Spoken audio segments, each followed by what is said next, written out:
ஒரு வழியா நம்ம மாதம்பட்டி ரங்கராஜும் ஜாய் கிருஷ்ணலாவும் ஒன்னா சேர்ந்து வாழ போறாங்க. அது மட்டும் இல்லாம நான் தான் அப்பான்னு நம்ம மாதம்பட்டி ரங்கராஜ் ஒத்துக்கவும் செஞ்சுட்டாரு.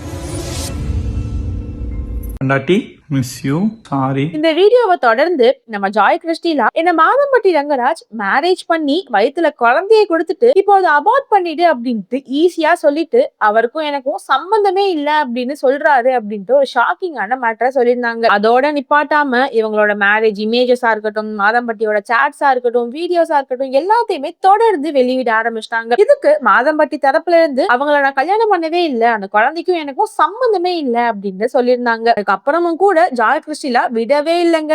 நான் டிஎன்ஏ டெஸ்ட் எடுத்து ரங்கராஜ் தான் என் குழந்தையோட அப்பான்னு ப்ரூவ் பண்ணுவேன் அப்படின்ட்டு ஒத்த கால நின்றுகிட்டு இருந்தாங்க. அதே மாதிரி கோர்ட் ஆர்டரின் படி ரங்கராஜும் டிஎன்ஏ டெஸ்டுக்கு ஒத்துக்கிட்டாரு. ரிசல்ட்டும் வந்துருச்சு. அதுல ரங்கராஜுக்கு, அதாவது ஜாய் கிருஷ்டிலாவோட பையனான ரங்கராஜுக்கு நம்ம செஃப் மாதம்பட்டி ரங்கராஜ் தான் அப்பா அப்படின்ட்டு சயின்டிபிக்கா கன்ஃபார்மும் ஆயிடுச்சு. அது என் குழந்தை இல்லவே இல்ல, அவ பொய் சொல்றா அப்படின்ட்டு மாதம்பட்டி ரங்கராஜும் அவங்களோட ஒய்ஃபும் அடுக்கடுக்கான குற்றங்களை வச்சாங்க. ஆனா ஒரு டிஎன்ஏ டெஸ்ட் மொத்தத்தையும் மாத்திருச்சுனே சொல்லலாம். இப்போ டிஎன்ஏ டெஸ்ட் ரிசல்ட்ல ரங்கராஜோட அப்பா மாதம்பட்டி ரங்கராஜ் தான் அப்படின்ட்டு சொல்லிடுச்சு. இதுக்கு மாதம்பட்டி என்ன சொல்லியிருக்காரு அப்படின்ட்டு நெட்டிசன்கள் கமெண்ட்ல கேட்டுட்டே வந்தாங்க. அதுக்கு இப்ப நம்ம ஜாய் கிருஷ்டிலா ஒரு ஸ்டேட்மெண்ட் விட்டாங்க. அதுல அவங்க என்ன சொல்லியிருந்தாங்கன்னா, டிஎன்ஏ டெஸ்ட் ரிசல்ட்டுக்கு அப்புறம் என்ன ஆச்சுன்னு கேக்குறவங்களுக்கு இதோ ஒரு அப்டேட். ரங்கராஜ தன்னுடைய மகனா மாதம்பட்டி ரங்கராஜ் ஏத்துக்கிட்டாரு. வாழ்நாள் முழுக்க அவனுக்கு துணையா இருப்பேன் அப்படின்னு சொல்லியிருக்காரு. தன் மகன் ரங்காவை அவர் ஒருபோதும் விட்டு கொடுக்க மாட்டாரு. லெட்ஸ் வெயிட் அண்ட் see அப்படின்னு